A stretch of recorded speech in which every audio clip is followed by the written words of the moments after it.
Hello everyone, welcome back to my channel. Today, I'm bringing you a powerful and emotional love story between the strong-willed girl LyTuDiep and the talented CEO James. In the previous episode, the antagonist John, a man who stops at nothing to achieve his goals, executed a vicious scheme. He had two of his henchmen disguise themselves as police officers, intending to arrest Diep right in front of her family. However, fortunately, that plan was foiled at the last minute. But John didn't stop there. His fury escalated as he set fire to Diep's small home, the place filled with cherished memories and the garden she had lovingly tended. Although James's subordinates quickly detected the fire, extinguished it, and began restoration work, the emotional wounds left on Diep and on James were not so easily healed. This wasn't just a material loss, it was a direct attack on their spirits. While standing among the smoldering ruins, James discovered unusual cigarette butts near the scene. His instincts told him this wasn't an accident. Every clue pointed to John as the mastermind behind it all. Determined not to let Diep suffer any further, James immediately contacted Tung, his close friend and an undercover officer, to report the situation. And from that very moment, the counterattack officially began. Will James and Tung's counterattack succeed? Will Diep reclaim the peace she once had? Will John be unmasked and finally pay for his cruel deeds? Stay tuned for today's full video to uncover this gripping and emotional journey, and don't forget to like, share, and subscribe to the channel so you won't miss the next episode. After Mr. Wang, Trang's father, proactively proposed a partnership and offered to provide a stable supply of timber for James's company, a ray of hope emerged amid difficult times. The shortage of raw materials, which had been a critical issue for the company, now had a chance to be resolved. Without hesitation, James arranged an important business trip to visit the supplier directly, inspect the timber quality, and discuss the terms of cooperation in detail. This time, he decided to bring Diep along. Upon receiving the news that she would accompany James on this trip, Diep was surprised but couldn't hide her happiness. She immediately went to ask permission from the elderly couple, who had lovingly taken her in and treated her like their own daughter. Speaking with a gentle voice and sincere eyes, Diep respectfully explained her plans, putting their minds at ease. Before leaving, she made sure to finish all the house chores, sweeping the yard, watering the plants, and preparing food in advance so the couple wouldn't have to struggle while she was away. Though these gestures were small, they reflected Diep's thoughtfulness and deep filial devotion, qualities that made her not only strong-willed but also graceful and caring. This business trip was not only about work, it was also a chance for James and Diep to be together, away from the storms that had been surrounding them. Throughout the journey, Diep wore a soft smile, her eyes shimmering with quiet joy. It had been so long since she last felt this kind of peaceful happiness. The kind that only came when she was beside James, the man who had always silently protected and loved her with all his heart. However, when James arrived at the warehouse to personally inspect the timber supply, he quickly noticed several warning signs. The wooden planks displayed at the front appeared to be in good condition, but when he requested to inspect some of the batches stored further inside, James observed multiple inconsistencies. Many planks had uneven surfaces, cracks running along the grain, signs of mild termite damage, and several boards were visibly warped. The color of the wood was also inconsistent, with some sections appearing unusually dark as if they had undergone a quick, superficial treatment. This was far from the standard of premium-grade wood that the supplier had guaranteed in the contract. With a sharp eye and years of experience in business, James didn't need a complex inspection to realize he was facing a potential case of one promise, two types of goods. A deep sense of caution stirred within him. He knew all too well, a single rushed decision during this difficult period could cost the company everything, not just in financial terms, but also in the reputation and credibility he had painstakingly built over the years. Yet, James didn't let emotions override his judgment. Contrary to the common belief that businessmen must always be tough and unyielding, James chose a more strategic approach. He remained composed, refrained from confronting the supplier on the spot, and hid any trace of disappointment in his mind. Only one goal stood out: how to protect the company's short-term interests without creating direct conflict, especially since the supplier was none other than Trang's father, whose past relationship with both him and Diep was far from simple. After the inspection, James made a temporary decision: he would pay only a 30% deposit on the order, with a clear condition that the remaining amount would only be paid after the goods were delivered to the company's warehouse and passed quality checks. The supplier was slightly displeased but couldn't refuse. James had presented a very reasonable explanation. He was standardizing the company's input control process to ensure product quality and customer protection, a gentle statement, but powerful enough to draw a line between cooperation and trust. On the way back, with only the two of them in the car, James remained silent for a long while. His gaze drifted through the car window, the soft glow of the setting sun casting a thoughtful light on his face. Diep, sitting beside him, could feel the quiet tension weighing on him. She gently placed her hand on his. "Are you worried about the company?" she asked softly. James gave a small nod, then turned to her, his eyes softening. "Yeah, I know this batch isn't right, but if we don't accept it now, production will fall behind. There are so many contracts waiting, and if we're late, the consequences won't just be financial. It'll be our reputation and the livelihoods of hundreds of people counting on us. Double quotes. Diep squeezed his hand and smiled warmly. "I believe in your decision, and no matter what happens, I'll always be by your side." That simple statement became his anchor in the storm. In moments like these, James didn't need grand promises. He just needed someone who understood, who trusted him, and who was willing to stand by him through the trials. And Diep, a woman who had endured so much pain, had now become his greatest source of peace. Not only did James want to give Diep a chance to relax after a stressful day of work, but this was also the real reason he brought her along on this business trip.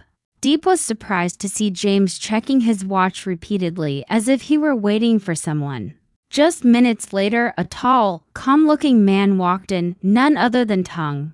She blinked in shock before blurting out, "Tung, you're back in the country." Tung gave a gentle smile, his eyes warm yet firm. "I've been back for a while, but I couldn't meet you for safety reasons, and today James wanted the three of us to sit down and talk everything through." The air around the table turned serious and tense. James straightened up, his voice calm yet resolute. "Diep, I'm sorry I didn't tell you sooner, but now you need to know the truth. Tung isn't just an old friend, he's an undercover officer, and all this time, he's been infiltrating John's network, the very man who's been trying to destroy us." Diep widened her eyes in shock. Her heart pounded as all the scattered pieces of recent events began to align. Every warning, every timely intervention, every stranger who showed up at the right moment, it had all been Tung behind the scenes. Tung nodded, his gaze toward Diep filled with sincere concern. "I'm sorry I had to hide it from you. I returned under the cover of being a messenger within John's organization. My superiors assigned me to gather evidence and wait for the right moment to bring him down. But a big part of me did it for you. I couldn't bear to watch you get pulled into his dangerous web. You've already been hurt enough." A heavy silence settled over the three of them. Diep looked to James, the man who had weathered every storm for her, then back at Tung, the friend she thought had left her life, now returning like a silent hero. Her heart swelled with deep gratitude and indescribable emotion. "I'd thank both of you. If it weren't for you, I don't think I could have made it through everything." James reached under the table and gently squeezed Diep's hand. He understood that today's revelations might shake her, But it was also the moment where the three of them stood united. On the side of justice. Tung took a deep breath. His expression turning solemn, he looked at James, then Diep, and spoke with heartfelt sincerity. James, Diep, there's something I need to say. The atmosphere turned still. Both James and Diep looked at him closely. Tung bowed his head slightly, a gesture of deep respect from a man who had fought silently in the shadows. I'm sorry for my actions and my silence these past months. At times, I may have caused misunderstandings, hurt feelings, or shaken your trust. But I want you to know everything I did was for one reason, to protect you, Diep, and James, the man who chose to stand by your side no matter the cost. Diep was visibly moved. She had never seen Tung apologize with such raw honesty. James gave a small nod, his expression calm but not cold. He understood, in a silent war like this, no one's hands could remain completely clean. What Tung had done, though disruptive at times, was ultimately a sacrifice. Tung raised his head again, his eyes now burning with fierce resolve. This time, I don't want to fight alone anymore. I want the three of us, together, to confront John. Not just for justice, but for James's company, for the innocent people caught in the crossfire, and for you, Diep, the woman we both love. That moment was like an unspoken vow.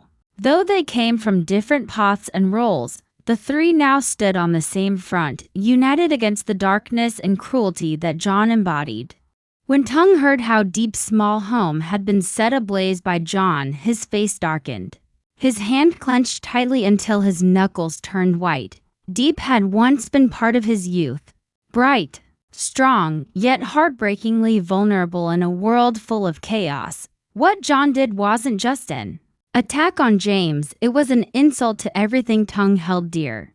His voice lowered, each word carrying the weight of iron. He's crossed the line this time. I won't just collect evidence, I'm going to bring him down, no matter the cost. James met his eyes, serious and firm, then nodded. Diep, though still bearing emotional wounds, felt a quiet strength building around her. She was no longer alone. With misunderstandings cleared, past wounds laid bare, and trust rebuilt, James, Diep, and Tung sat side by side, not just as allies, but as comrades. There was no more distance, no more doubt, only unity, and a shared goal to bring down John, the man who had spread betrayal, pain, and destruction across everything they'd worked to protect. Tung carefully pulled out a small notebook, a record of every step he'd taken undercover, names, locations, suspicious contacts. Diep, though not a detective or a corporate strategist, offered her sharp intuition and observations about the people who had approached her and James under John's influence. That unofficial meeting lasted more than 3 hours. Amid cooling cups of coffee and the warm glow of dim lights, plans took shape, tracking shady money trails, planting insiders near critical shipments, and probing the legal loopholes John had been exploiting. They mapped to parallel paths: defense, to protect Diep and loyal employees, and offense, to collect evidence, neutralize John's network, and bring him to justice. James, with the mind of a leader, took charge of strategy and internal coordination, ensuring the company stayed stable and out of John's reach. Tung led the offensive, digging into old files, tracing suspicious activity, and working with authorities to build a case. And Diep, once a victim, now became the emotional bridge, the one who kept both men grounded in truth, love, and purpose, ensuring they fought not out of vengeance, but for justice. No oath was needed, their eyes said it all, this time. We're not just defending, James declared, voice firm. We're ending it, Tung added, eyes burning with resolve. I believe in both of you, and I'll do my part, too, Diep said softly, her small smile radiating unwavering hope. 3 people, once scattered pieces, had now become one united force. And they knew, when hearts beat as one, when trust is born from shared pain and healing, no darkness can ever tear them apart again. Efter sen gút bà tò tung, ghê mấn điếp lết thề dê si tờ giản huyết anh là tờ hát. Thê tên sớn bi tờ win thêm hát phê đất, Sibolesi biumen chasi dene si ip, etate si tom, thh fonte we bakto itate one mo. Unexpectedly, James suggested taking Diep somewhere special. It wasn't a luxurious restaurant or an upscale hotel, but a quiet little corner where people could paint ceramic statues. A simple activity, yet one that held deep meaning for both of them at this very moment. Diep was initially surprised, but then smiled softly and nodded. She hadn't expected someone as busy and serious as James to have such gentle and thoughtful moments. Together, they picked a small statue of a house with a modest tiled roof, a cute little window, and a tiny fence, symbolizing the dream home they both hoped to build together. For nearly an hour, James carefully painted each brick in a warm, earthy brown. While Diep delicately added vibrant flowers along the fence, they didn't need to say much.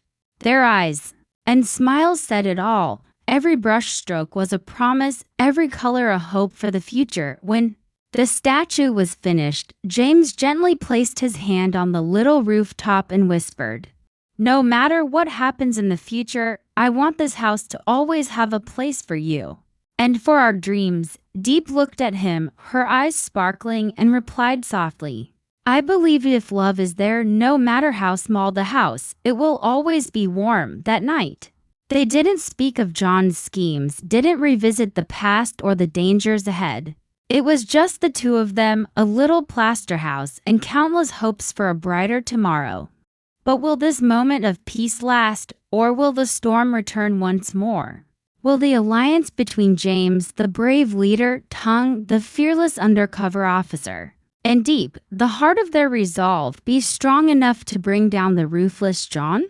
Will the darkness be driven back by the light of trust, love, and unity? All will be revealed in the next episode. Don't miss it. Xin chào tất cả mọi người ơi, thì hôm nay kênh của mình đã lên video đều hơn. Ngày hôm nay thì mình đã lên 2 video, một video là của Lý Hoài Ca và Cảnh sát Hùng, và video bây giờ mọi người vừa theo dõi xong là video của Lý Tử Diệp và CEO James.